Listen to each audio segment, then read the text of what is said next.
We'll be right back with more supernatural encounters on Dooch Baggins' Ghoulish Garage. Greetings, I am Dooch Baggins, and beyond this portal is my ghoulish garage. Each of the items stored there has a story, and most of them are super spooky. This is the Voodoo Doll created of Fozzie Bear. Nickelodeon had this commissioned to end he and the Muppets' careers once and for all. Don't believe me? Did you see the new Muppet Show? You didn't, because no one did. Aha! This is the shrunken head of Mrs. Voorhees, mother of zombie and mass murderer Jason Voorhees. It was shrunken in a rare bit of overlap with Nickelodeon's voodoo priests. The fact that both Fozzie and Jason are fictional makes this even spookier. Oh, but this is just a regular saucepan, but it was owned by a really old guy. Spooky. Sup? Ah!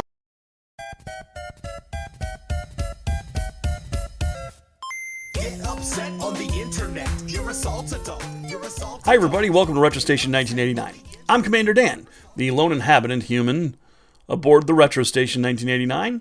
Along with me is Margot, our ship's AI, Cambot Jr., who's doing his job right now, Splat, who you've met last week, and yeah, this is the Retro Station where we review retro games, and this is License to Play. Now, License to Play is a review show that reviews licensed properties, things like movies.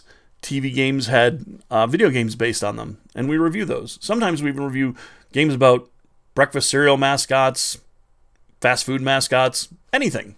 If it was licensed and it had a retro game, we will evaluate it and review, and then we'll tell you whether or not it has a license to play. And, folks, it's Halloween season. I got my Freddy Krueger shirt on. I mean, this is a time of spooks, specters, and ghosts. Strange noises in the middle of the night. Why, my grandmother used to tell tales of spectral locomotives that used to rocket past her farm on windswept winter nights, but I digress. This week, we're looking at a license that spans decades and spawned toys, cartoons, and of course, video games. But boy, let me tell you, some of the video games this license spawned are really scary. That's right, we're back in the rad 80s for this one. Horror, sci-fi, and fantasy are at their most frothy. Big hair, big explosions, and the baddest monsters. Today, our license is based on one of the 80s and maybe all-time perfect movies ever created. A lightning-in-a-bottle type movie, like The Matrix or Back to the Future. The movie was a comedy, a horror movie, and a science fiction movie. It shattered expectations and became a true phenomenon around the world. Of course, I'm talking about Ghostbusters. This here is Dan Aykroyd and John Belushi.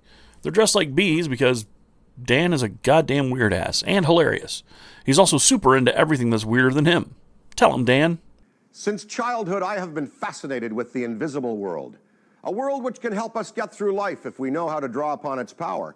A world serving positive projections, wherein you use your own personal, mental, and spiritual abilities to believe and subsequently make true the things that you want to happen for yourself.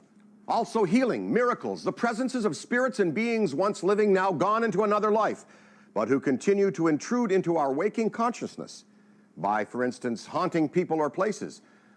The implicit potential indestructibility of the soul must concern us. All of the foregoing are actual elements in our existence. Over half of the world believes in such phenomena. There are plenty of photographic and audio materials, both conventional and digital, and also some trace physical evidence, which support the premise that ghosts, UFOs and their occupants, plus other non-worldly presences exist. They indicate a supra-form of reality as valid as our normal reality. See? Dude loves the supernatural, the unexplained, and ghosts, and always has. He wrote a screenplay for him and John Belushi called Ghostbusters, based on older movies like The Ghost Breakers, The Bowery Boys, and all that, but more scary and serious, rather than comedic. The original screenplay was about scientists who become blue-collar exterminators, cleaning up the ghost problem in the 5 boroughs of Manhattan and ending up in a dark dimension very much like HE double hockey sticks. Now, did you ever wonder why the proton-flinging devices are called neutrino wands? Sounds almost something like Harry Potter would use, doesn't it? I thought the ghost-trapping streams looked like laser flamethrowers or a modified single-person fire hose or something, but they initially looked like that. Actual magic wand type wands, but describing the magic as science. The 2018 DVD 2-pack release came with a little booklet of previs and other storyboard elements. It's super informative and contains both of the 80s Ghostbusters movies and I think the pilot episode of the real Ghostbusters cartoon. But seeing those outfits, helmets, and actual wands makes me thankful that the studio took a firmer hand with that and made them look more science fiction-y. Not to mention, Ivan Reitman and Harold Ramis probably talked him down from all the fantasy elements. I mean, they had a shot pulling back on the reins of Mr. Aykroyd, and guess what? We get a movie that is just almost perfect. Sadly, before the movie could be brought out of pre-production, John Belushi died of a drug overdose. But Ivan Reitman and Columbia Pictures met with Bill Murray and another friend of Dan Aykroyd's, Harold Ramis, and they came up with a more audience-friendly script, and a piece of 80s brilliance was born. Ghostbusters has always been my white whale from childhood.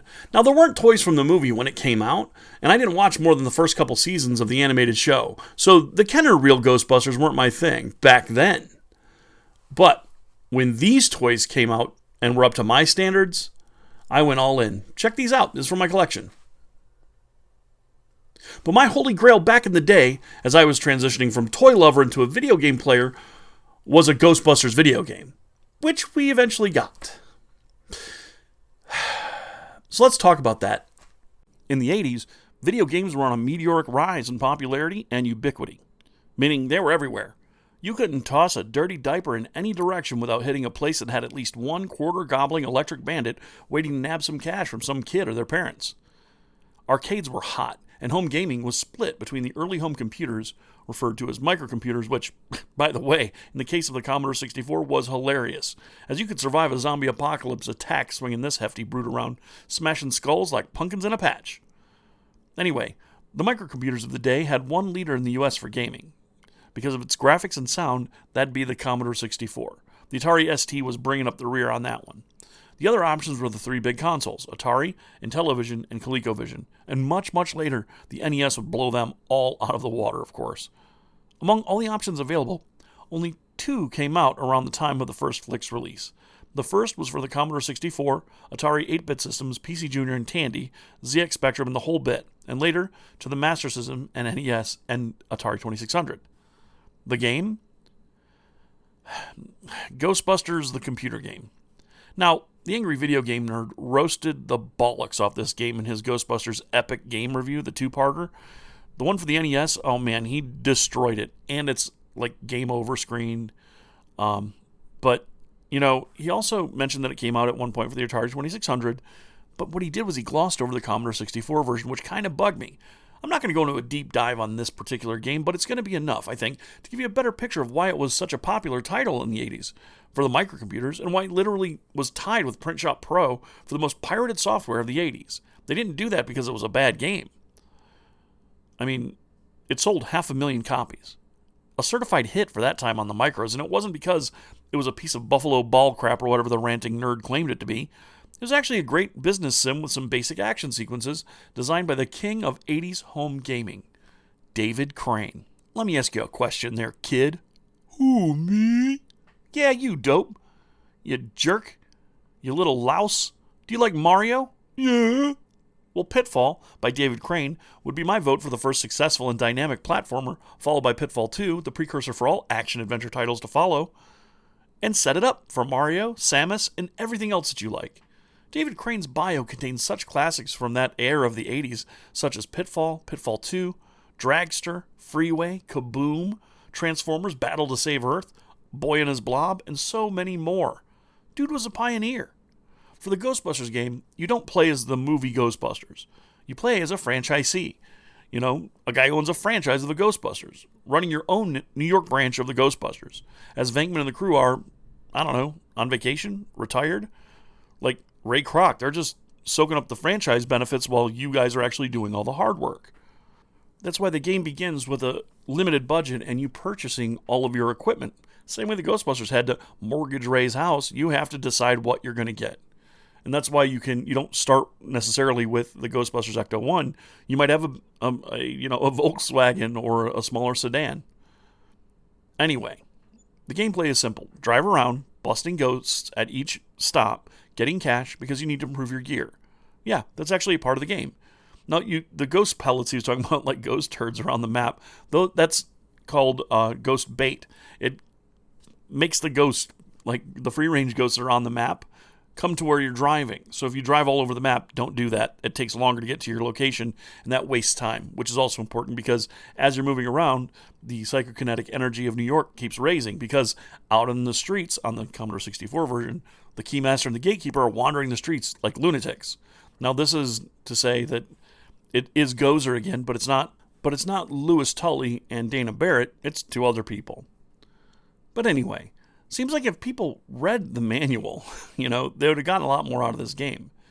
Angry Video Game Nerd also called out the ghost vacuum as being ridiculous, but that was from the original draft of the screenplay, and, look at this. It appears that Dan Aykroyd really wanted that in the movie, so he put it in the Ghostbusters video game that came out recently on top of the Ecto-1 as part of their gear. Seems like if people read the manual, like I said, and understand what's going on, they get a better idea of what's up with the game. In the game's manual, you find out what everything is for and why the Ghostbusters ambulance is probably not the best option for new franchise owners because of expense. Anyway, that game was popular as hell. But then there came the knockoffs. The NES Abomination and the Atari 2600 Basic Distortion and the very crap version of those games basically made it terrible. The Master System version is playable, but still doesn't get the mood or the sense of what you're doing exactly right. They're all lesser versions of the Commodore Classic, which proved the justice of our culture by cementing the Ghostbusters license as more important than being a good video game, a cash cow. In '87, there was an arcade game called The Real Ghostbusters, which wasn't that at all. It was actually a reskin of a Japanese game brought to our shores and slapped with a license that could generate some cash. Oh, but all that time, Sega was waiting in the wings. Welcome back to Dooch Baggins' Ghoulish Garage. Welcome back, everyone. We're back in the Ghoulish Garage, trying to reach out to the spirit that contacted me in the last segment. For this, I'm using a blend of my sophisticated ghost hunting technology and my blessing of ESP. ESP is a family gift inherited from my mother, Florence Dorothy. Those who came to communicate with the passed on talked with my mother and called my mother Madame Flodo. Flodo Baggins was a paranoid schizophrenic New Age witch who participated in many seances, altogether making her a para-nuisance. With her ESP handed down to me, I'm a born para-nuisance, maybe the biggest one ever. Sup again. Ah! What, again? Okay, we'll be right back after this commercial break with more Ghoulish Garage with Dooch Baggins. No, we won't. That's right. This week we're looking at the Sega Genesis title, Ghostbusters, by Sega. Now, this game came out in 1990 and was one of the many first wave of titles that came out with the initial Genesis releases that were the showcases for the system. Now, the graphics and sound capabilities of the Model 1 Genesis were off the charts. I mean, anyone can tell you. That game was an arcade emulation machine. It could do anything. Now, I owned a Genesis a couple years after it came out. In fact, I had my first job at a fast food place just to pay for my Sega Genesis and Sega CD. Then quit the minute they hand me the paycheck. True story. But this game, I never had the opportunity to own this one until very recently. Now, let's take a look at the game's development and gameplay and evaluate whether or not this has a license to play. Take it away, Cambot Jr. Ghostbusters for the Sega Genesis was released in 1990 by Sega and designed by Sega of Japan's Team 1, the arcade design studio. The game was developed quickly, and Sega essentially created it as a value-added proposition after the launch titles came out. The second wave of titles like Strider and Shinobi, along with games like Streets of Rage. They wanted to give the Genesis the arcade edge over the NES and the TurboGrafx. Now, there's not a lot known on our shores about who designed what, but the game was kind of a sleeper hit, almost, amongst huge arcade heavy hitters like Ghouls and Ghosts and Golden Axe, Ghostbusters stands out as a really good playing game. The folks at Sega Team 1 were firing on all cylinders at that time. The game officially isn't canon, as it takes place in a Ghostbusters universe where the episode Citizen Ghost from the animated series and the second flick never happened, as it doesn't reference those licenses at all. The game catches up with the Ghostbusters after defeating Gozer. The group, consisting of Venkman, Stantz, and Spengler, are down on their luck following their rescue of New York City from Gozer, since there's been a serious lack of ghostly activity. But suddenly, calls come in from all over. The Ghostbusters are needed. Ghosts are raiding the city.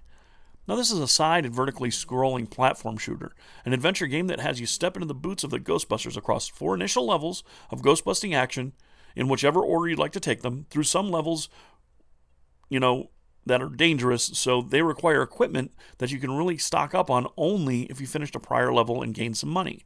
Again, you're buying your equipment and you're improving it as you go along, just like the Ghostbusters did. There's a very capitalist message in the movies and in these video games. The initial levels are the manor house, the high-rise, the mansion, and the apartments, which are on fire. Each has a boss and a section of a stone tablet. When you get all 4 pieces of the tablet, the Ghostbusters open a portal to the dark dimension and are forced to do battle with the forces of ultimate evil. Isn't that always the way? Each level is a maze themed around each building's style. Think Moonwalker, where you move all around looking for bosses and then the exit. Once you've finished off each boss, you need to capture the Slimer ghost that pops up to get your cash. Each of the crew has different attributes, with Egon being the fast option, the slow and sturdy option is Ray, and the middle option is Peter Venkman. Unlike Friday the 13th, where there's really only one option for being the best choice for the game, this one really depends on the level. The manor home is best suited for Peter or Egon, since there's not too much in the way of pushback from the ghosts, and your basic weapons can do enough damage to bring down that level's boss, the Stay Puft Marshmallow Man. Now, it's not the real Stay Puft. It's just a dude who got possessed after eating too many marshmallows, but still, fun level. Moving through each is a silky smooth, even on the Retron, with a 6-button or 3-button controller.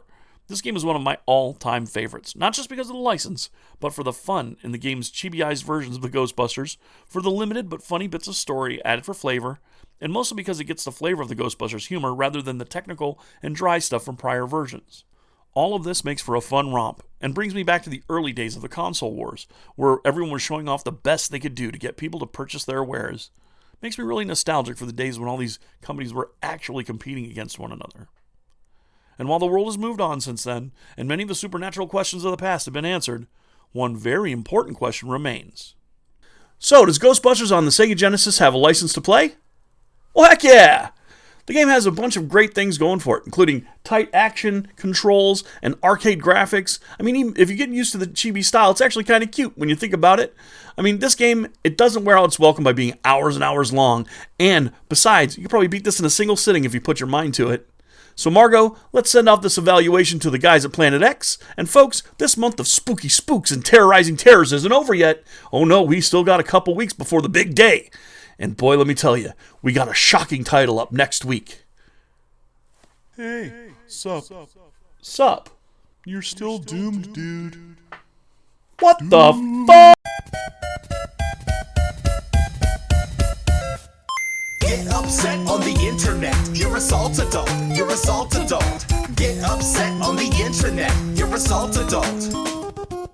Throwing out a hissy fit, your views ain't in the millions, and every up and comer is a threat to what you're dealing. And instead of getting better, you just spout up on your Facebook, crying on your Twitter bit about how bad your case look. In case you didn't get it yet, allow me to rephrase it. You cry more than my 4-year-old. I'm actually amazed. Like you couldn't even see the forest for the trees. The writings on the wall, literally there to see.